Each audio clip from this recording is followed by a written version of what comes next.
Você vai ouvir agora o BTcast MC, uma parceria entre o Bibotalk e a Mundo Cristão.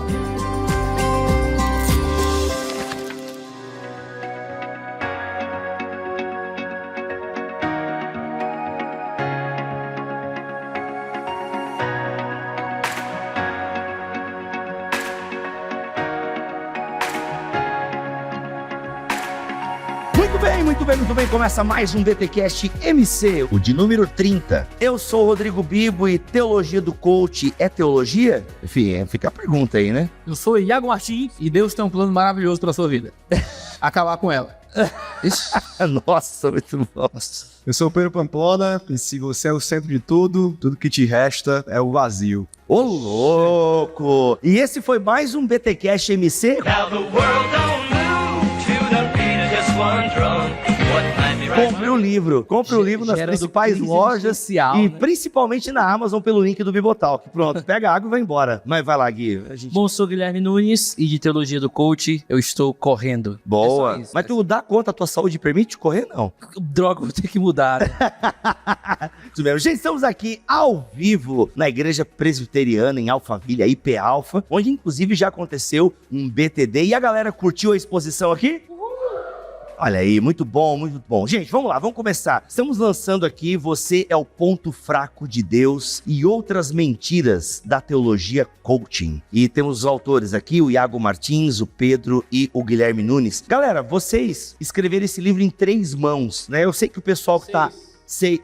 Mas só escreve com uma, cara. Ai, meu Deus. Só escreve com um é pesado. Hein? Gente, tem muito disso no podcast também que a gente corta, porque às vezes vira muito quinta série, enfim, aí a gente começa a falar mal dos outros, é complicado. Mas vamos lá, mas você entendeu, Iago? Vocês viram esses livros juntos. Como surgiu a ideia de lançar esse livro, Você é o Ponto Fraco de Deus? Como é que... Eu sei que vocês são amigos, e eu sei que quem estava aqui presencialmente já viu um pouquinho da explicação, mas agora pensando só em quem está ouvindo o podcast, como é que surgiu a ideia de escrever sobre esse tema, infelizmente, tão atual? Bibo, eu comecei a pensar sobre teologia do coaching num dia em que eu olhei uma pregação no YouTube e era um coach muito famoso pregando numa igreja e era a primeira vez que eu tinha visto isso na vida. Tu lembra o ano, Pedro? Foi em 2016, eu acredito, final de 2016. E o nome do coach qual era? Para, aqui é da paz, gente. Tem no livro. Tem no livro. No livro que querem nomes? Tem no livro. Aqui não vai ter nomes não, ok? Inclusive, o primeiro capítulo do livro é sobre a importância de citar os hereges, citar os nomes deles. É uma grande justificativa de por que a gente cita explicitamente cada pessoa. Olha aí. E aí, me marcou muito a forma como ele pregava, a abordagem da pregação, o linguajar muito coachinizados, vamos dizer assim, dentro da igreja. O que me mais marcou foi quando ele fez aquele famoso apelo para chamar as pessoas à conversão. Ele não falou de Jesus, ele não falou de arrependimento, de fé, mas ele falava, vem jogar no time dos vencedores. Vem jogar no time dos vencedores. E eu achei aquilo muito estranho e fiquei, poxa, isso aqui é um problema. Comecei a perceber que aquele problema não era só daquela pregação, mas que estava se tornando normal nas igrejas. Eu vi outras mensagens assim e essa cultura invadindo a igreja. E aí, um certo dia, também achei um post na internet, num blog, de um cara chamado Ícaro de Carvalho, e ele escrevia um título que era o seguinte: o empreendedorismo de palco vai destruir você. Caraca, foi o Ícaro que cunhou esse termo, empreendedor de palco? O empreendedor de palco é aquele cara que fala como fazer as coisas, mas nunca fez nada, né? É isso, mais ou menos. O empreendedor de palco, ele te motiva, ele quer te falar de empreendedorismo, mas ele nunca empreendeu nada, né? Ou seja, ele só sabe falar no palco. E aí, nesse artigo, Bibo, ele falava que o empreendedorismo de palco virou a nova religião do homem secular. Ô, louco. E aí ele tocou num ponto... Faltava esse vocabulário pra mim, faltava esse insight de ver que aquilo estava virando uma nova religião e que a igreja estava absorvendo aquilo. E aí ele fez uma comparação, né, com o catolicismo, de que o altar estava sendo trocado pelo palco, os santos estavam sendo trocados pelos coaches, pelos empreendedores de palco, e que agora o grande objetivo da espiritualidade, da religiosidade... Aleluia. Religiosidade. Aleluia. Olha, isso. Mais querendo gravar a nossa língua, né? E aí... Ele disse que estava sendo trocado pelo aspecto antropocêntrico dos nossos sonhos, da prosperidade, da saúde, do ter aquilo, de conquistar aquilo. E ele foi muito feliz. E aí foi quando eu comecei a escrever sobre teologia do coach, muito inspirado naquilo que eu vi de problema e no artigo do Ícaro de Carvalho. Muito bom. O empreendedorismo de palco. E aí escrevi e postei no meu blog também um texto sobre teologia do coach, a substituta da teologia da prosperidade. Essa é a tese que eu trabalho no primeiro capítulo do livro, que ela veio com uma nova roupagem para substituir a teologia da prosperidade por um outro viés que tira Deus do protagonismo e nos coloca no protagonismo. E depois Seja protagonista da sua história. Exatamente, né? E aí a gente começou a falar sobre isso, o termo pegou, outras pessoas começaram a falar sobre isso. Eu não sabia que tu era o criador do Teologia do Coaching. Vamos, cadê os historiadores aí? Cadê o Léo Cruz? Ele gosta de investigar essas coisas. Não, mas a primeira pessoa que a gente realmente viu usar esse tipo de tecnologia pra descrever esse movimento foi o Pedro Paula mesmo. Legal, muito bom. Não vou dizer que eu sou, né? Porque fica... Vai que tem alguém, né, que lá em 2014, né, pode ter alguém, né, que tem 3 leitores, mas o cara colocou lá no blog que ninguém lê, ele colocou, então é melhor, mas realmente popularizou bastante esse termo, né, teologia do coaching e tal. Mas, Iago, tu entra nessa história aí também em que momento? Eu entro quando, vendo o estrago que esse tipo de teologia estava desenvolvendo e fazendo à minha volta, eu entendi que a gente tinha que voltar aos fundamentos do discipulado para poder responder todas essas ansiedades sobre o coaching entrando na igreja. Minha principal preocupação estava relacionada ao fato de que existia um tipo de promessa que é muito chamativa, assim, é muito atrativa. É muito sedutora, eu quis dizer. Muito sedutora. De que Deus vai te dar bem-estar emocional, de que Deus vai te fazer uma pessoa melhor, que Deus vai te dar a possibilidade de vencer todos os desafios psicológicos e que Deus te coloca como centro e a razão de todas as coisas. Para um coração que se ama, essa é a promessa de $1.000.000. Deus tem um plano maravilhoso para minha vida e se o plano dele for igual ao meu, eu quero esse Deus. Mas vem cá, agora, vamos pegar essa tua frase aí, Iago. Deus tem um plano maravilhoso pra minha vida. Eu cresci espiritualmente no movimento pentecostal, em 99, né? E eu já ouvia isso lá. O que mudou? O que tem de diferente daquilo que eu já ouvi? E o movimento pentecostal do qual eu nasci, espiritualmente falando, aos 17 anos, era ok. Tipo assim, não era uma coisa como eu vejo hoje, mas já tinha essa ideia, né? Deus tem um plano maravilhoso pra sua vida e tal. Que era, assim, tem um pouquinho já da teologia da prosperidade ali, talvez ganhando já esses contornos. E aí eu vou cortar o Guilherme Nunes, porque a gente é amigo e eu corto os amigos, que eu quero fazer uma pergunta e o Guilherme Nunes vai responder essa pergunta. Porque acho que tem a ver com o que o Iago falou agora. Por que a teologia do coaching? O coaching em si não é uma coisa ruim. Foi falado aqui na palestra que vocês deram antes do podcast. Mas a gente tem a teologia do coaching, né? Ou seja, a partir da análise que os teólogos fizeram. Cara, isso aí é uma teologia porque colocaram Deus no discurso aí. Mas, na tua opinião, Gui, por que a teologia do coaching, assim chamada, e eu acho que é um excelente nome, por que ela ganhou tanto espaço nos nossos púlpitos, nos nossos vídeos, pregações, músicas? Por que essa teologia que coloca o homem no centro da história como alvo, né, de tudo que Deus faz e tal, por que ela ganhou tanto terreno e ainda ganha? Ou seja, a gente vê que ainda os proponentes dessa teologia têm os seus milhões de seguidores, lotam ginásios, os canais de TV, de YouTubes e TikTokers e por aí vai. Na tua opinião, por que ela ganhou e ainda ganha tanto espaço? Tá, os meninos já responderam em outros momentos essa resposta e eles têm pontos muito importantes que seria legal, mas eu penso que boa parte do que aconteceu foi a falência ou pelo menos a decepção com as promessas da teologia da prosperidade. De certa forma, isso intramuros, a coisa virou assim bizarra, nonsense total, de forma que aqueles que estavam no neopentecostalismo via isso em pessoas como o Valdomiro Santiago e etc, né? Sim, os proponentes da teologia da prosperidade. Exato, né? Então a gente percebe que houve uma espécie de falência em certos núcleos. Hoje, eles aí estão se arrastando por aí, de aquelas promessas de riqueza, etc, que, enfim, foi trocado por outra necessidade, que seria uma necessidade mais pós-moderna, ou hipermodernismo, etc, que é justamente essa necessidade de cura emocional. Necessidade de sentido. A nossa geração, e principalmente, viu, gente? Eu digo pós-pandemia, a gente ainda tá tentando lidar com tudo que aconteceu no pós-pandemia, mas pós-pandemia, a gente vai observar que essa falta de sentido, essa necessidade de cura psicológica, etc, foi aumentando, e aí você vem justamente a teologia do coach prometendo agora, não algo material, necessariamente, mas prometendo agora um homem super-homem, um homem na sua alta performance, e ele promete que essas são as promessas do evangelho. Te deixar na tua alta performance. E aí aquelas pessoas que têm essa necessidade de orientação emocional, etc., de certa forma, encontrar na teologia do coach essa saída, porque ela oferece muito bem essa satisfação por meios extremamente bizarros. Alguém utilizou o Pedro Dutti, né, o Teologia da Prosperidade Afetiva, que eu acho que é um nome bem interessante, que é esse plus. A teologia da prosperidade ainda está entre nós, sim, né? Você vê, as igrejas ainda continuam cheias, até porque sempre tem gente procurando, né, as riquezas e bens materiais, ainda tem. Só que a teologia do coach, se a minha percepção estiver correta, somando ao que o Gui acabou de responder, tem essa ideia de que... E a galera que já tem dinheiro, né, Iago? Iago, eu queria que tu complementasse a minha fala aqui. Então, assim, ok, a gente tem a teologia da prosperidade que ainda se comunica com o pobre, que precisa de dinheiro e quer a bênção financeira. Só que a gente tem um número muito grande de pessoas que já têm dinheiro. Então, a teologia do coach parece que vem também falar para essas pessoas, ok, agora como você vai ser feliz? Essa percepção, como é que te parece?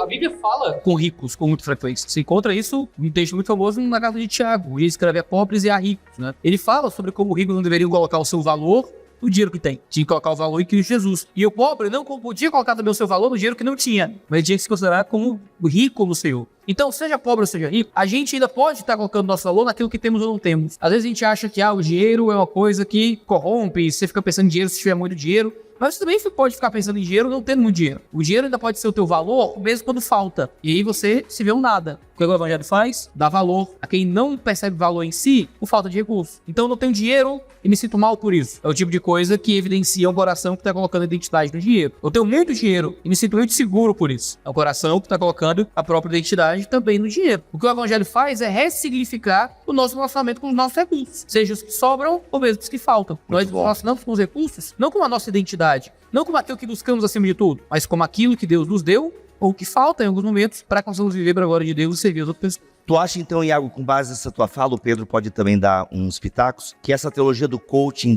de alguma forma fomenta os deuses falsos dentro de nós? Eu lembro de Piper falando sobre isso, o Keller falando sobre isso. A impressão que eu tenho é que a teologia do coaching, ela não tenta nos ajudar a quebrar os nossos ídolos. Ele tenta realizar o sonho dos nossos ídolos. Então a gente chega na igreja cheio de idolatrias, eu quero ser rico, eu quero ter poder, eu quero ter sucesso, eu quero ser uma pessoa melhor, assim, uma imagem, passar uma imagem para as pessoas de poder e de bem-estar. E muitas vezes isso vem de lugares tangíveis do nosso coração. Ao invés de ouvirmos uma mensagem sobre pecado, para que possamos ressignificar os nossos valores, esse é um tipo de teologia que só confirma os nossos piores valores, e ao invés de nós morrermos para as obras mortas da carne, a gente está tentando alimentar a carne usando Jesus de algum modo. Exato. Jeremias tem uma resposta muito básica, porque a teologia do coach avança, né? Nosso coração é desesperadamente corrupto, que é mal. Então, Pedro tá que tá hoje, hein, galera? Ó. Recebeu um novo coração, e a teologia do coach, em vez de oferecer aquilo que um novo coração deveria desejar, ela oferece aquilo que o velho coração gritava antes de ser renovado, né? Então nós temos esses falsos deuses, e sempre haverá uma perversão do cristianismo para alimentar as nossas ganâncias e maus desejos, para se passar de cristianismo, para, ao alimentar as nossas ganâncias, amenizar também as nossas consciências. O coaching vem, a teologia do coaching vem fazendo isso. Roupagem nova, roupagem mais moderna, mais palatável, mais agradável do que a teologia da prosperidade, né? Por isso ganha o coração de muita gente, a mente de muita gente. E nós precisamos lutar contra esses desejos idólatras dos nossos corações, né? Que tornam coisas boas, como o dinheiro, a produção de bens, de serviços, de riqueza, a saúde, a mente sã, o emocional são, coisas boas e ídolos e coisas más, onde a gente vai, por meio dessa necessidade de sempre estar em alta performance, de sempre estar bem demais, acaba se frustrando e entrando num buraco assim da vida. Os nicolaítas ainda caminham entre nós. Quando eu vi, escutando vocês falarem, você percebe claramente, a teologia do coach, ela te dá uma história, ela te dá uma estrutura narrativa. E uma coisa que Vitor Frankl fala, né, no livro dele Em Busca do Sentido, e muitos outros dessa parte da logoterapia vão falar, toda vida que tem um sentido, ela tem uma narrativa. Então assim, na hora que a pessoa, por que a pessoa perde o sentido? Aí ele vai dizer, porque ela perdeu a narrativa da própria vida. Ela não sabe pra onde vai, ela não sabe de onde vem, ela não sabe por que aquilo é valoroso ou não. E eu entendo que parece que a teologia do coach, nessa ânsia das pessoas de buscar o sentido da vida, diante de uma sociedade pós-secular, que agora é um hipersecularismo, elas encontram na teologia do coach uma nova narrativa, enquanto o evangelho oferece já uma narrativa. Então eu acho que o nosso maior cuidado com a teologia do coach é não ficar seduzidos com a narrativa que ela te apresenta de que Deus está ali olhando enquanto você luta em alta performance por todos os teus sonhos. Essa é uma narrativa que ele quer te oferecer. E se você compra a tua essa narrativa, você já não vai saber lidar com o dinheiro, você já não vai saber lidar com o seu casamento, com a sua família. Por quê? Porque você não tem nada que te estruture. Então nunca esqueça disso. Toda heresia, e principalmente heresias, vou colocar assim, na verdade, não vou trabalhar aqui heresias agora em termo teológico não, vou deixar isso para depois. Eu vou deixar isso pro Iago, na verdade. Mas toda vez que você vê que há uma perversão do evangelho, é porque existe uma narrativa sendo oferecida. E pessoas caem na heresia, primeiramente, pela heresia ou pelo erro, mas são seduzidas pelo alvo, pelo propósito e pelas recompensas que a estrutura de vida da heresia tá te dando, o erro teológico está te dando. Ora, a teologia da prosperidade parece loucura, mas as pessoas abraçaram essa narrativa. Por quê? Porque elas precisam de uma narrativa para dar sentido à vida. Porque se elas não têm narrativa, a gente se perde. Então se você tá sem sentido na sua vida, tá difícil de encontrar um pouco, você precisa perceber qual é a narrativa que você está vivendo. Ou se você se perdeu dentro da sua própria narrativa. Se você está na teologia do coach, percebe se você não foi seduzido por essa narrativa. E aí você agora só consegue ficar nela porque ela se tornou o teu sentido da vida.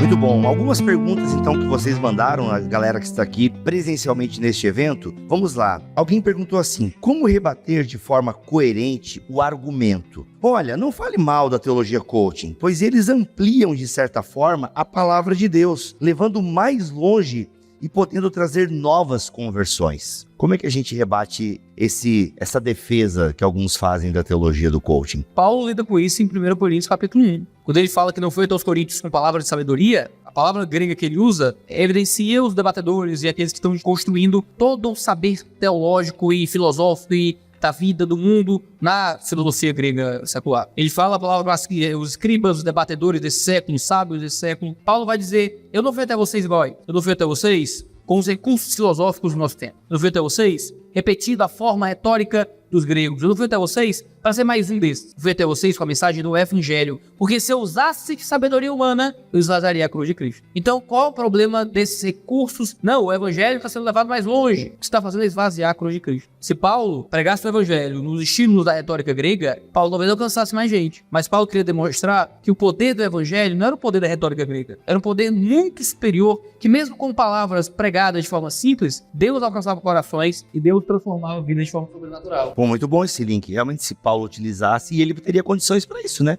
Eu diria sim. Isso que o Iago falou é muito importante sobre o esvaziamento da cruz, que nos faz concluir que eles não pregam o evangelho. Então por que a gente acha que tá tudo bem? Não tá. Aí você, mas eles dizem que Deus é amor, mas isso não é o evangelho, gente. Mas eles dizem que Deus, ele tem uma promessa na minha vida de restauração. Restauração do quê, se eles não falam sobre pecado? Então, eles estão levando pra frente um Deus que é amor. Só que quando eu não digo que ele é santidade, eu deturpo o amor dele. E aí eu tô deixando pessoas mais dormentes para ir pro inferno do que pro céu. Porque elas ficam na ilusão de que foram convertidas, porque ouviram falso evangelho. E é um mal terrível, porque se antes a gente tinha que evangelizar essas pessoas porque elas eram descrentes, agora a gente tem que mostrar para elas que elas não são crentes, para então poder fazer o converto. Então, Meu Deus. Você tem um grupo de pessoas chamando de crente, tratando como gente que tá bem com Deus, que nunca creu no evangelho. Então, o trabalho do evangelho fica pior, é mais difícil. Porque agora, além do cara ser descrente, ele se tornou descrente convencido que tá tudo bem com Deus.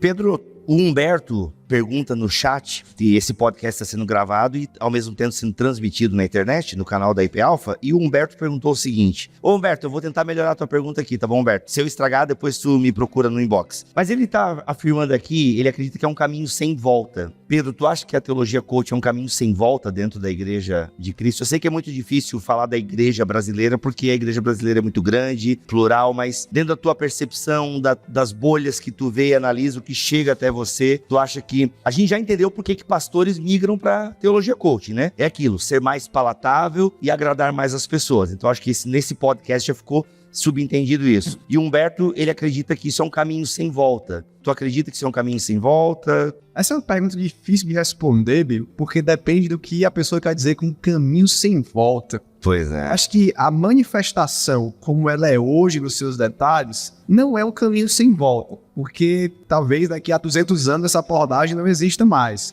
Eu creio que no curto prazo nós ainda vamos conviver com a teologia do coaching por muito tempo. Espero que por não muito tempo assim, por isso que escrevemos esse livro. Mas realmente tem sido muito forte. Acho que ela não desaparece rápido, infelizmente, porque você vê pessoas famosas aderindo, você vê grandes nomes da televisão, artistas que estão nesse meio, você vê uma influência da internet. Geralmente essas pessoas conseguem construir um império financeiro muito grande em torno de si, e isso gera um investimento nas mídias, em grandes eventos. E para você colocar esses impérios, né, no ostracismo, isso demora. Eu acho que o caminho mais rápido, e que seria o meu desejo, é que esses grandes proponentes da teologia do coaching se arrependessem, talvez se convertessem e passassem a desensinar aqueles que estão ensinando e pregar o verdadeiro evangelho. Seria o melhor. Aliás, eu acompanho alguns deles e a palavra pecado tem aparecido aí, né, nos últimos tempos. Até porque essa crítica que o É Iago... horrível dizer graças a Deus, né?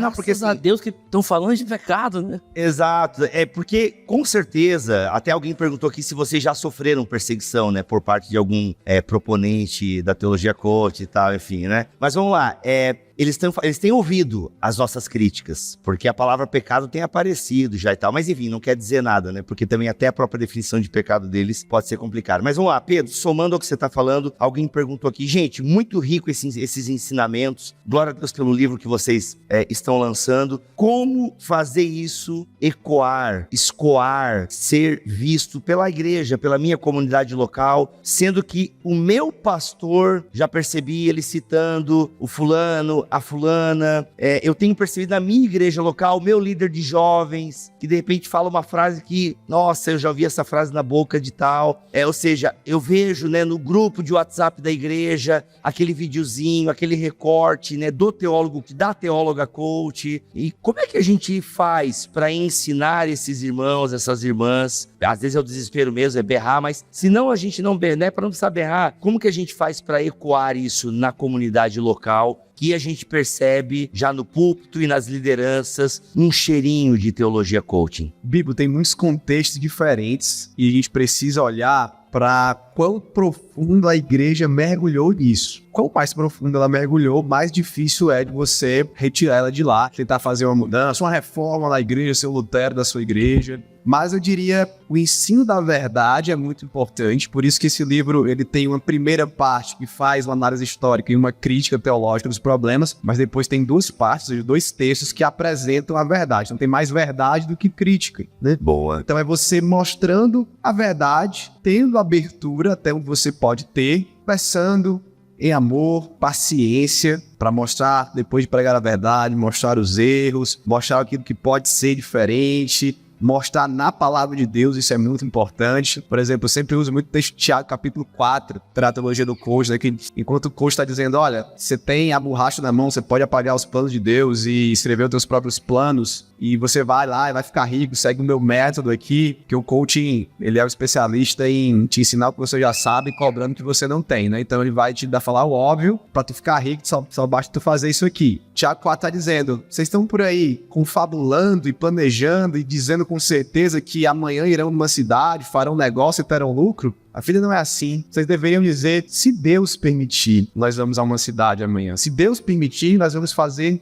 negócios. E se Deus permitir, for da vontade dele, nós teremos lucro. Porque a vida é passageira, a vida é vã. Deus é o que é o soberano, não nós. Então a gente mostra na palavra, porque às vezes falta muita palavra. Nós somos enganados porque falta o básico de leitura bíblica. Tem promessas que a gente, oh meu Deus, é uma promessa bíblica pra mim, enquanto a Bíblia está dizendo que não é, claramente. Né? Então ensinar a Bíblia pro povo. E eu vou deixar o Iago falar aí mais, acho que ele vai falar do nosso capítulo final, né? Isso mesmo, porque a pergunta do Bibo é a pergunta que a gente tenta responder no fim do livro, né? A conclusão, a gente lida com algumas perguntas de o que fazer agora. Então a primeira é, fui muito abençoado psicologicamente com a teologia do coaching, mas esse livro me fez desconfiar de tudo que eu vi. Legal. Ó, gente, tem umas 4 perguntas dessa natureza de saúde mental. Eu já ouvi muita coisa legal da teologia do coach, como o que eu faço com isso? A gente não vai responder no podcast, porque tá no capítulo final do livro. Olha aí, inclusive você compra no link da Amazon do Bibotalk. Tá aqui na descrição do post. Toda pergunta é, estou numa igreja que prega e ensina a teologia do coaching. O que fazer? Essa aí a gente podia dar uma palhinha aqui pra quem para quem veio nesse sábado à noite prestigiar o lançamento e pra quem baixou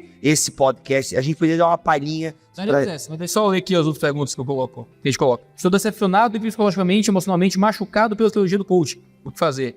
Há pessoas que eu amo e igrejas que pregam e ensinam a teologia do coaching. O que fazer? Sou um pastor que tem ensinado a teologia do coaching. O que fazer? Volta pro seminário aí, querido, pra um bom. Sou um pastor que rejeita a teologia do coaching, mas minha igreja tem sido atraída por essa doutrina. Nossa, esse cara tem, né? É incrível. O pastor prega domingo e tá lá. Mano, aí ele chega na rede social, dia de folga dele, sentadão lá. Aí ele começa a olhar o story dos irmãos, mano, deve ser... Por isso que eu não sou pastor, eu não daria conta disso aí, dessa frustração. Mas a pergunta 2 é o que fazer se minha igreja tá nesse caminho, né? E eu acho que a gente tem que ser muito sincero. Se você não é a liderança da igreja, normalmente há muito pouco que você pode fazer para mudar uma igreja. Se você não é da liderança de uma igreja. Se é um membro comum de uma igreja, você ajuda a estabelecer melhor a cultura de uma comunidade. Mas mudar toda uma comunidade, às vezes é muito difícil. Você consegue ajudar os seus ali, os que estão perto, discipulando e tal. Mas, cara, mudar uma igreja inteira sem ser liderança é muito difícil. Então, eu tô na igreja da teologia do coaching. E meu pastor ama a teologia do coaching. Os irmãos amam a teologia do coaching. O que eu faço? Pai, se influencia 2 ou 3, vai-se embora. Porque é o que dá pra você fazer. Eu acho uma igreja que pregue melhor a teologia de forma mais bíblica. Você não vai conseguir mudar a sua igreja. Eu sou pastor da minha igreja. Eu sou quem tá com o púlpito na mão todo domingo. E tem coisas que eu não consigo mudar na minha igreja. Eu sou o pastor da igreja. E tem coisas que eu queria que mudasse que não mudam. Então imagina um membro comum da igreja querendo... Nossa, minha igreja foi tragada por tudo isso. Vou mudar a minha igreja. Pô, você pode orar e pedir uma ação sobrenatural do Espírito Santo, mas saiba que é um milagre. Sabe que pregar alguma coisa na porta da igreja, umas 95 teses, pode dar algum resultado? Se você for professor ali em Wittenberg, você pode tentar colocar no toda da sua aula. Mas tenta, né? Só. Mas tenta. Tomara que tenha algum Frederico que te proteja depois, né? Gente, essa resposta do Iago, ela é verdadeira e desanimadora, mas é que, de fato, gostei muito de uma frase que você falou. Você, como um membro de uma igreja local, você ajuda a manter a cultura que já está estabelecida, né? Mudá-la é realmente muito difícil. É meio frustrante, mas é verdade. Gente, são mais de 40 perguntas que nós recebemos aqui. Muitas perguntas boas, mas o tempo não nos permite continuar. Então vamos lá, para a gente encerrar esse podcast, eu queria então, começando pelo Gui, para fazer a ordem aqui, uma palavra final sobre a igreja, a teologia coaching, sua orientação. Queria que cada um de vocês agora trouxesse uma palavra final sobre esse tema. Eu queria deixar uma palavra que está lá em 1 Timóteo. Eu gosto sempre de falar isso porque é importante. Paulo fala para Timóteo guardar o bom depósito. E Paulo não fala para Timóteo guardar o tesouro, mas o bom depósito. Por quê? Porque, na verdade, o tesouro é o evangelho e o depósito é a escritura. Então, Paulo está todo tempo dizendo, guarda a escritura, porque nela contém o evangelho. E aí, num determinado momento, Paulo fala assim para Timóteo, e mantém o padrão da sã doutrina. Ele está dizendo, você vai conseguir manter o evangelho, você vai conseguir guardar o evangelho, quando você mantém o padrão da sã doutrina. E o que é o padrão da sã doutrina? Eu gosto de pensar numa espécie de forminha, eu pensei agora diferente, pode ser uma forminha de bolo, ou uma forma de bolo. E aí você coloca ali a massa, e ela vai se adequando. É como se Paulo estivesse dizendo assim, você precisa ter essa forma. E aí toda vez que você ouvir alguém pregar o evangelho, ou um suposto evangelho, pega o que ele pregou e coloca nessa forma. Se preencher foi o evangelho. Por que isso é importante? Pense agora aqui num quadrado. Aí você ouviu a pessoa pregando. Ele falou sobre o amor de Deus, tá aqui. Mas ele falou sobre que Deus, sei lá, ele quer adoração, tá aqui. Aí você olha, mas ele falou que o homem é importante. Durante toda aquela pregação, ele foi focando no homem. Quando você coloca essa pregação dentro dessa forminha, não é o evangelho. Por quê? No evangelho, Deus é soberano, o homem é pecador, Jesus é o único caminho, o alvo é a glória de Deus. Então, quando você mantém o padrão da sã doutrina, você vai ter uma base para avaliar melhor as pregações que você está fazendo. Eu já falei isso em vários lugares. Uma vez eu preguei na conferência, e aí depois que eu terminei de pregar, inclusive a gente já tinha lançado o livro, aí ela disse assim, pastor, que bênção, o senhor parece, se eu vou citar o nome não, o senhor parece fulano. Caramba, o que foi que eu preguei hoje à noite? Eu pensei que tinha dado um problema na minha mente, eu tinha desligado, e aí eu fiquei mal, eu cheguei assim, o pastor, só uma coisa, o senhor tá bem comigo? Porque era uma igreja bastante reformada, e o que o senhor achou da pregação? Não, pastor, foi uma bênção, porque a sua ovelha ali, ela foi muito ruim comigo. ela me comparou com fulano. Isso é interessante, porque quando você olha a pessoa que escuta um e escuta outro, você fica assim, por que ela está estudando as duas coisas? Porque ela não tem padrão de avaliação do que é o evangelho. E aí o que vir, ela vai aceitando, mas nada que ela escuta preenche a forma corretamente. Então eu diria para vocês, saibam qual é o evangelho, para você ter uma forminha, para você avaliar o que você escuta para saber se é evangelho ou não. Muito bom. Iago Martins. O livro, ele é dedicado ao Augusto de Nicodemo, pastor presbiteriano, somos igreja presbiteriana. Autor do Mundo Cristão, inclusive, que lançou agora uma biografia, como é que é? Uma biografia da pregação, praticamente, né? Confissões de um Pregador. Confissões de um Pregador, exato. Escrever a apresentação do livro e tal, ele até disse que o livro, recomendo esta obra com gratidão, consciente de sua importância e relevância para a nossa geração. Augusto Nicodemos, então assim, eu nunca faz zero, senhor não.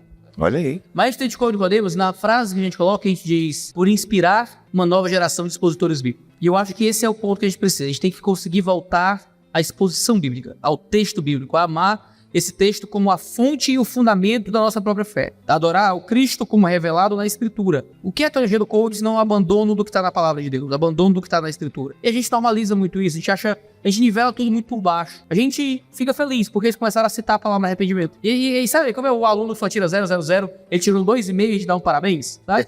Eu tô citando arrependimento, cara, mas tinha que ser muito mais do que isso. Mas eles não citam palavra de Deus a todo momento, e a gente não chama de teologia porque tem palavra de Deus? Cita mais ou menos, né? E o modo como cita e o modo como usa, geralmente é uma deturpação muito séria do que diz. E eu posso falar um bocado de mentira se eu falar a verdade, né? Tem uma antiga propaganda da Folha de São Paulo que mostrava os motivos subindo assim, nem tinha essa propaganda, e falava sobre um político. Esse político era amante das artes, ele pegou seu país destruído e transformou num grande país. Seu país aumentou o PIB em 300%, o salário mínimo aumentou em tantos por cento. Isso falava coisas incríveis desse político, quase botei assim, quase, opa. Aí quando a câmera se afasta, as bolinhas formam a cara do Hitler. Caraca. Aí diz assim, você pode contar mentiras dizendo apenas verdades. Eita. Então, eu lembro muito que Irineu de Lyon faz uma coisa parecida no Contra as Heresias. Ele diz, esses hereges pegam a linda cara do rei, retorcem e com o mesmo mosaico montam uma raposa. O que é que esses homens fazem? Se não tomar a palavra de Deus, falar algumas verdades, mas esconder tantas outras verdades que acabam deturpando quem o Senhor é. Então você pode dizer que Deus é amor, e é verdade. Pode dizer que Deus deseja o seu bem, e é verdade. Você pode dizer que Deus tem um plano de levá-lo para os céus, e se você crê, talvez isso lhe ajude a crescer financeiramente ou pessoalmente, tudo isso é verdade. Mas se isso é toda a verdade que você tem uma mentira muito profunda. Uau. Eu vou contar uma história rápida que envolve ficção científica e fantasia. Mas é claro, a gente... Se não aparecer Tolkien, eu vou ficar um pouquinho frustrado também, mas tudo bem. Como é ficção científica, o Tolkien se recusou a escrever, então tá tudo certo. Então vamos lá, imagine comigo. Nós estamos no sistema solar, certo? Imagine o sistema solar e nós temos o Sol, os planetas e o último planetinha lá, Plutão. E certo dia, Plutão deixou de ser considerado planeta. Vocês devem lembrar disso aí das aulas de física, astrofísica. Imagine comigo agora que Plutão ficou revoltado, certo? Não ser mais planeta. E Plutão começou então uma revolução, uma rebeldia contra o sistema solar. E ele queria tomar o lugar do Sol. Ele queria ser o centro do sistema solar. Antes de continuar com a revolução de Plutão, o sistema solar funciona porque o Sol está no centro, porque o Sol é muito massivo e consegue gerar um campo gravitacional onde todos os planetas harmonicamente, de forma maravilhosa, orbitam em torno do Sol. E aí Plutão, então, tenta tomar o poder do Sol e, por alguma maneira, ele consegue. E aí ele expulsa o Sol do centro do sistema solar e ele toma o poder e toma o centro e agora virou o sistema plutonar. Vocês sabem o que aconteceria se Plutão fosse o centro do sistema e fosse o sistema plutonar? No momento em que Plutão chegasse ao centro e expulsasse o Sol, todos os planetas perderiam as suas órbitas e sairiam aí desgarrados pelo universo e a vida acabaria num piscar de olhos. Os planetas seriam destruídos num piscar de olhos. Por quê? Porque Plutão não tem massa suficiente para gerar campo gravitacional e fazer os planetas orbitar harmonicamente em torno de si. Ele é pequeno demais para isso. E eu vou usar aqui a palavra, ele não tem glória suficiente como o Sol tem. Ele não tem peso de glória para gerar um campo de gravidade para que os planetas orbitem em torno dele. É isso que acontece quando nós tiramos Deus do centro do nosso sistema de vida e colocamos a nós mesmos os nossos próprios propósitos, as riquezas, os bens materiais ou uma visão de Deus menor do que Deus é. Quando isso entra no centro, isso não tem peso de glória suficiente para fazer a nossa vida orbitar harmonicamente em torno desse centro. Quando algo muito pequeno está no centro, é por isso que eu disse no começo, o que nós temos é o vazio de um espaço sem nada, porque tudo se perdeu. Então, no nosso sistema de vida, todo o resto é Plutão, só Deus é Sol. Então, quando algo muito pequeno está no centro, isso não tem peso de glória, toda a nossa vida fica desregulada, se perde e se destrói. Muito bom, muito bom. Olha, Pedro Pamplona, nunca te vi tão inspirado como hoje. O homem tava... Você vê ele pouco, o padrão do homem. E o Iago nunca teve tão Tramontina como hoje. Impressionante. Gente, gravamos um podcast ao vivo aqui na IP Alpha, junto com os jovens Presby, é isso? E a galera... É Presby? O nome do grupo de jovens? Tem Presby, desculpa, foi mal. Presby. E mais uma galera convidada aí também. A galera curtiu?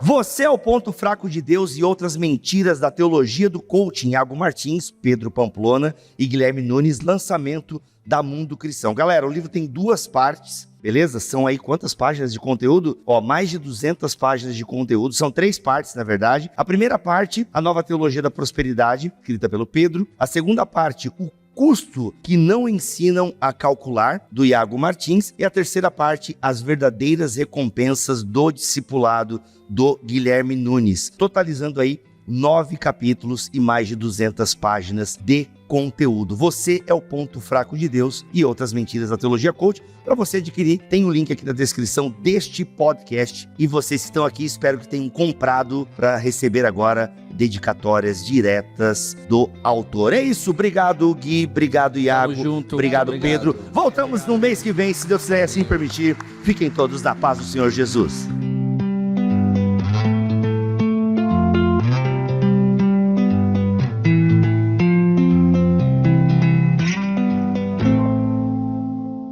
Este podcast foi editado por Bibotalk Produções.